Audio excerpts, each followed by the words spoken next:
কিন্তু আমাদের এখানে সরকার ভর্তুকি দিতে দিতে দিতে দিতে গরিব হয়ে যাচ্ছে, কিন্তু আমাদের কোনো ডেভেলপমেন্ট হচ্ছে না। বের হয়ে আবার একটা ছেলেকে আবার আরেকটু কিছু পড়াতে হচ্ছে, আরেকটা ট্রেনিং দেওয়াতে হচ্ছে। এই বিষয়গুলো নিয়ে আমরা যতদিন না চিন্তা করব, যতদিন না বুঝবো যে আমাদের মূল সমস্যাগুলো কোথায়, ততদিন আমরা আসলে চাইতে পারবো না যে আমাদের কি চাওয়া উচিত। আসসালামু আলাইকুম। আলহামদুলিল্লাহ, আমরা এতক্ষণ যে আলোচনা শুনেছি সেখানে আমার মনে হয় যে মূল কথাগুলো বলা দরকার ছিল সেগুলো চলে এসেছে শিক্ষা ব্যবস্থার। তো এখানে আমার মনে হচ্ছে যে আমরা কিছু পাইলট প্রকল্প দেখতে পাচ্ছি, সেগুলো নিয়েও একটু কথা বলা দরকার। প্রথমে হচ্ছে আমি কিছু এক্সিস্টিং সমস্যা যেগুলো আপনারা সবাই বলেছেন আমি একটু নোট করেছি, আমি একটু সামারি বলতে চাই। একটা হচ্ছে যে যদিও আমাদেরকে বলা হচ্ছে আমরা আইনিভাবে 5 পর্যন্ত ফ্রি শিক্ষা পাই, কিন্তু এখানে অনেকগুলো হিডেন কস্ট আছে। আমাদের বাচ্চাদের স্কুল উপকরণগুলো আমাদের কাছে অ্যাভেলেবল না, শুধু বই এবং স্কুলের বেতন ফ্রি করে দিলে স্কুল শিক্ষা ফ্রি হয় না। দ্বিতীয়ত হচ্ছে কর্মমুখী শিক্ষার ব্যাপারে যে কথাটি বলছিলেন, এখানে এই যে দুইটা স্ট্রিম তৈরি করে রাখা আমার কাছে এই জায়গাটাকে খুব আনহেলদি লাগে।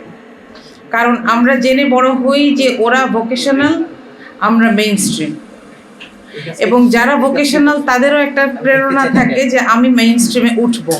সে একটা সময় গিয়ে এটাকে ইকুয়েট করার চেষ্টা করে। আমাদের স্কুলগুলো সমন্বিত না কেন?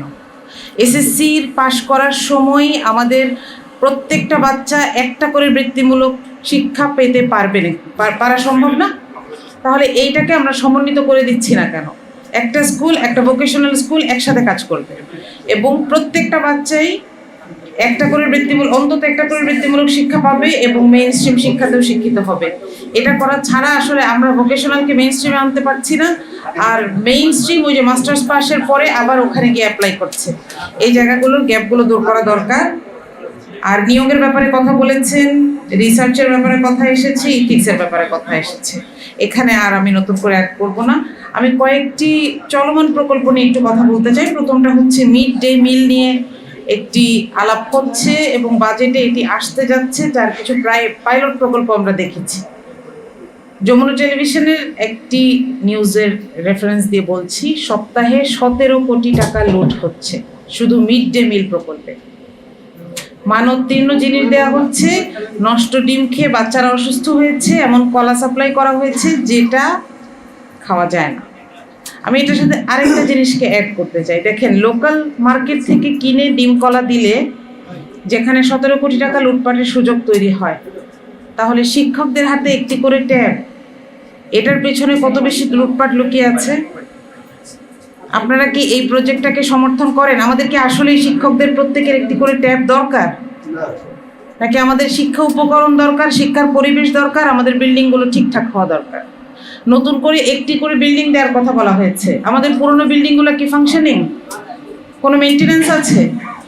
এখন আপনারা কি, আমরা কি চাই কি না যে এই বাজেটটা এমন কিছু ইনফ্রাস্ট্রাকচার বা চকচকে জিনিস তৈরিতে ব্যবহৃত হোক যাতে পরের বার ভোটটা ইনশিওর হয়, কিন্তু আমাদের বাচ্চাদের পড়ালেখার কোনো উন্নতি না হয়? আমরা আসলে ওই জায়গায় চলে যাচ্ছি। আমাদের চেষ্টা থাকবে আমরা এগুলো নিয়ে কথা বলবো, এবং আপনাদেরও উচিত যার যার জায়গা থেকে এগুলো নিয়েই কথা বলা। নতুন প্রকল্পের চাইতে আমাদের যে এক্সিস্টিং অবস্থা রয়েছে সেগুলোকে নিয়ে মনোযোগ দেওয়া বেশি জরুরি ছিল। আর আরেকটা ইন্টারেস্টিং নাম্বার আমি আপনাদেরকে বলতে চাই, যেটা হচ্ছে 25-26 যে অর্থ বছরটি আমরা পার করে এসেছি, আর হয়তো অল্প কিছুদিন আছে, সেখানে কারিকুলাম ডেভেলপমেন্টের জন্য মাত্র বরাদ্দ ছিল 1.7%, অর্থাৎ মূল বাজেটের 1.7% না, শুধু শিক্ষা বাজেটের 1.7%। তাহলে এই যে কারিকুলামকে ফেসিস্টের আমলে উদ্দেশ্যমূলকভাবে নষ্ট করা হলো, সেটার কোনো রকম ডেভেলপমেন্ট ছাড়া আমরা 2026-এ এসে আগামী বাজেটের দিকে তাকিয়ে আছি। আমি জানি না এটার নতুন বাজেটে এটার পার্সেন্টেজ কত হবে, কিন্তু এটা ছাড়া আমরা এই বাচ্চাদেরকে খাবার দেই, স্কুল ড্রেস দেই, নতুন করে বিল্ডিং বানিয়ে দিই, পয়েন্টটা কি? আর সবার শেষে একটা কথা বলি, যে আমরা যখন বলি শিক্ষায় বাজেট বাড়ান, তখন আমরা উন্নত জাতিগুলোকে দেখাই। উন্নত জাতের ওরা কি অনেক বোকা? সিঙ্গাপুর কেন বাজেটে শিক্ষার পেছনে 8 থেকে 9% খরচ করছে মূল বাজেটের। কেন? কারণ ওদের রিসার্চ থাকে যে আমরা রিয়েল টাইম সমস্যার সমাধান করব। আমাদের দেশে যে রিসার্চগুলো দিয়ে আপনারা দেখবেন যারা ডক্টরেট করেন তাদের রিসার্চগুলোর টপিক যদি দেখেন, এগুলোর একটাও আমাদের দেশের সমস্যা নিয়ে তৈরি, আমাদের দেশের সমস্যা সমাধানের জন্য বানানো, সেটা না। আমরা হাসাহাসি করি যে বুয়েট কেন রিক্সা বানাবে, কিন্তু আসলে হওয়ার কথা ছিল এটাই, ইউনিভার্সিটিগুলো রিয়েল টাইম সমস্যার সমাধান করবে এবং এটার মাধ্যমে ফান্ড নিয়ে আসবে। আমি যখন একজন বিদেশের সাথে কোলাবোরেশনের কথা বলছিলেন, কথাগুলো খুব ভালো লাগছিল, কিন্তু বিদেশের ইউনিভার্সিটি আমার সাথে কেন কোলাবোরেশন করবে? সে তো দেখবে যে আমি আমার লোকাল সমস্যার সমাধান করতে পারছি, তখন সে আমাকে ডেকে নিয়ে যাবে যে আপনি আমার দেশের লোকাল সমস্যার সমাধান করে নিয়ে যান। প্রত্যেকটা ইউনিভার্সিটি, আমেরিকার কয়টা ইউনিভার্সিটি সরকারি? সরকারি ইউনিভার্সিটি নাই, প্রত্যেকটা ইউনিভার্সিটি প্রাইভেট, এবং প্রত্যেকে তাদের নিজস্ব ফিনান্স ডেভেলপ করে। তারা স্থানীয় সরকারকে বলে যে আপনাদের এই সমস্যা আমি সমাধান করে দিব, আমাদেরকে পয়সা দিবেন। আপনাদের ট্রাফিক জ্যাম সমাধান করে দিব, আমাকে পয়সা দিবেন। আপনার যাতায়াত ব্যবস্থা উন্নত করে দিব, আমাকে পয়সা দিবেন। এভাবে ইউনিভার্সিটিগুলো চলে। কিন্তু আমাদের এখানে সরকার ভর্তুকি দিতে দিতে দিতে দিতে গরিব হয়ে যাচ্ছে, কিন্তু আমাদের কোনো ডেভেলপমেন্ট হচ্ছে না। বের হয়ে আবার একটা ছেলেকে আবার আরেকটু কিছু পড়াতে হচ্ছে, আরেকটা ট্রেনিং দেওয়াতে হচ্ছে। এই বিষয়গুলো নিয়ে আমরা যতদিন না চিন্তা করব, যতদিন না বুঝবো যে আমাদের মূল সমস্যাগুলো কোথায়, ততদিন আমরা আসলে চাইতে পারবো না যে আমাদের কি চাওয়া উচিত। তো স্যারদের কথার বাইরে আমার এটুকুই বলার ছিল। আপনাদের সবাইকে ধন্যবাদ ধৈর্য ধরে শোনার জন্য। আসসালামু আলাইকুম। বিসমিল্লাহির রহমানির রহিম। আজকে সবার সম্মানিত সভাপতি, বরেণ্য অতিথিবৃন্দ, আমার সামনে যারা আছেন সাংবাদিকবৃন্দ, আপনাদের সকলের প্রতি আমার সালাম এবং শুভেচ্ছা। বাংলাদেশ জামাত ইসলামী কর্তৃক আয়োজিত শিক্ষা এবং জাতীয় উন্নয়নের উপর আজকের এই প্রাক বাজেট আলোচনায় অংশ হতে পেরে আমি আনন্দিত বোধ করছি। একজন শিক্ষক হিসেবে এটা আমার এরিয়া, এবং এই এরিয়ার সমস্যাগুলো, সম্ভাবনাগুলো এবং এই এরিয়ায় আমাদের কি চাওয়া পাওয়া আছে, এগুলা অনেক আগে থেকেই, ছোটোবেলা থেকে যখন ছাত্র ছিলাম, পরবর্তীতে যখন শিক্ষক হয়েছি, ইটস লাইক অ্যারাউন্ড 30 ইয়ার্স যা আমি বিশ্ববিদ্যালয় পর্যায়ে শিক্ষকতা করছি, এই বিষয়গুলা সবসময় আমাকে বিভিন্নভাবে সবসময় আমার মধ্যে কাজ করেছে।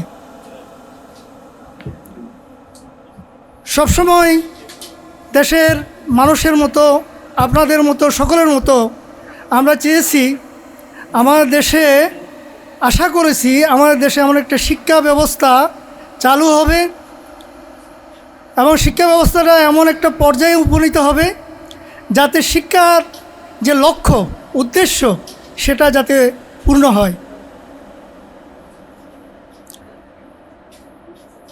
আমরা জানি শিক্ষা একটা জাতির সবচেয়ে গুরুত্বপূর্ণ বিষয়।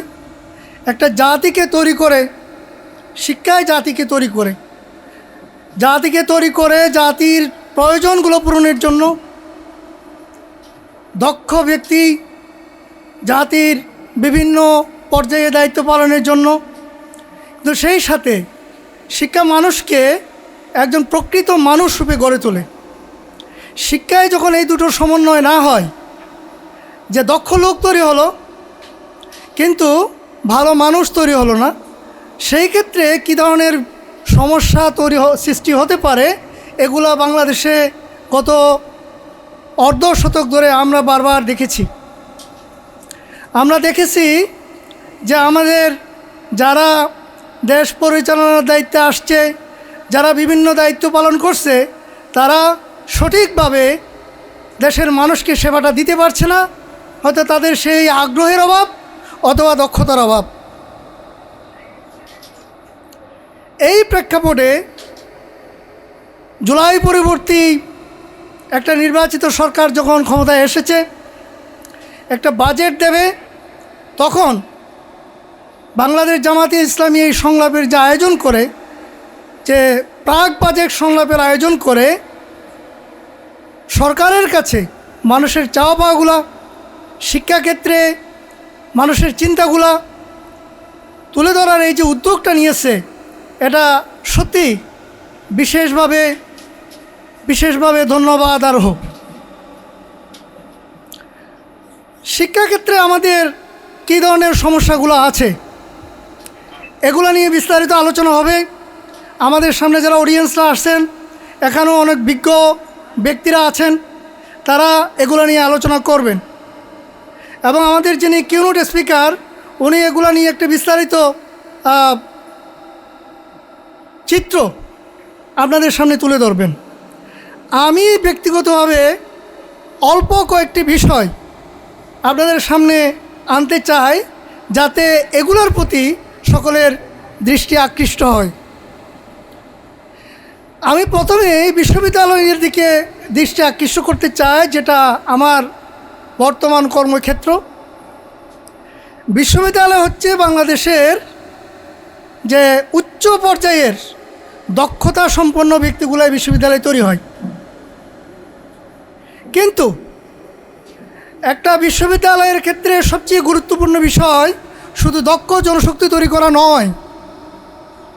বিশ্ববিদ্যালয়ের সবচেয়ে গুরুত্বপূর্ণ বিষয়, আমরা যদি ওয়ার্ল্ড স্ট্যান্ডার্ডে চিন্তা করি, তাহলে সেটা হলো জ্ঞান সৃষ্টি করা,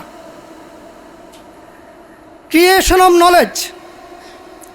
এই ক্ষেত্রে বাংলাদেশ